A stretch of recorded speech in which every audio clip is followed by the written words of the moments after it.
everyone, myself Shrestha Alok. I am pursuing my BCA from IIBM Patna and currently I am in the first semester. In this presentation, I am going to talk about business correspondence and I have completed this presentation under the guidance of Khyati ma'am. So today in this presentation, I am going to deal about what exactly is business correspondence, the features, examples, how it is important, the format and the examples. Now, what is business correspondence? Business correspondence refers to any written communication exchanged for business purposes.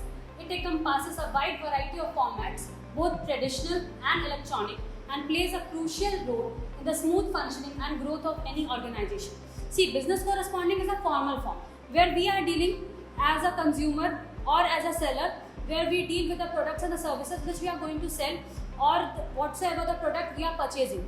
And it is in a formal format and it is a crucial role in smooth functioning of any of the organization. Now, the features of business correspondence. The very first feature is clarity. The message should be easy to understand and free of ambiguity. There should be no sense of confusion in the feature of business correspondence. It should be very clear and concise. Now, conciseness. It's direct to the point and avoids unnecessary words or details. With the minimum uses of word, we should be expressive in the form of business correspondence which we are presenting to the other one. Completeness. It should include all the necessary information for the recipient to fully grasp the message and respond appropriately. Before writing, we should keep in mind all the WH questions that can be associated with the form which we are writing. And with that, we should deal with the answers. Now, correctness, of course, it should be free of grammar, spelling, punctuation, and it should have all the factual information that is required. Now, courtesy, it should be polite, respectful, and in a very formal tone. Now, the different types of business correspondence. The first type is sales letter. In a sales letter, we actually write about the product and the service which we are selling, which is to be presented to the other one. So, it introduces product, services, announce promotions, generate leads, and solicit business from other organizations or individual customers. Now, second is order letter.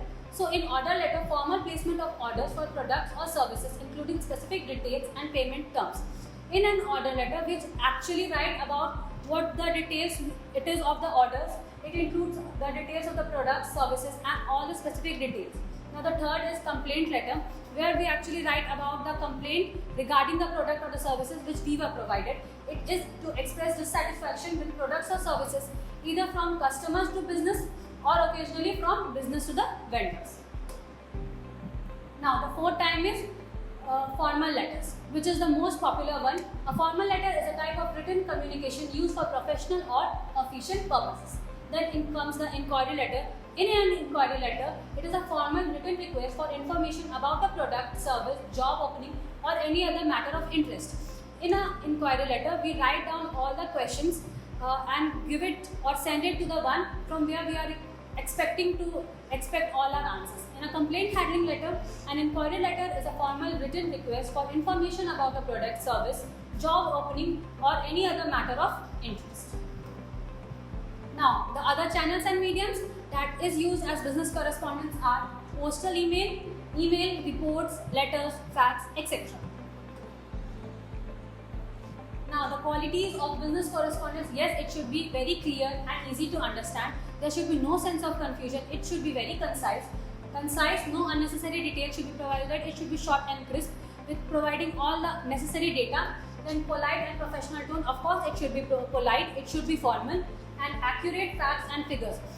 Of course, as I said that before writing it, we should note down in our mind all the WH questions that can be arise from it, and with respect to that, we should write the form. Now, well structured and organized. Now, the structure. The very first thing is sender's address. We need to write our own address, and then comes the date in the format, and then the recipient's address, then the salutation, it could be dear sir or madam, and then comes the body of the letter, where it is divided into 3 paragraphs. The first comes the introduction, and then the main details. The main details actually deals with all the details of the product or the service which you are providing, and then it is the conclusion and the closing mark, where we mention all the courtesy and the politeness to the one whom we are sending the letter. Then signature and your name.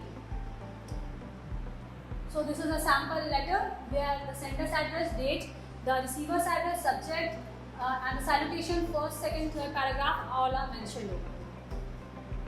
Now coming to the conclusion of this presentation, business correspondence is essential for smooth operations and professional communication in any organization. Of course, the very first thing in any of the organization is communication. Without communication, we cannot deal with anything.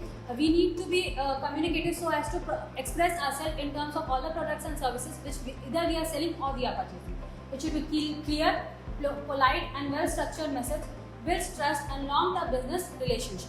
It should be very clear, concise, and it should be very formal, expressing all the beliefs, and of course, with the communication form, we need to build a trust with the other organization. So thank you everyone.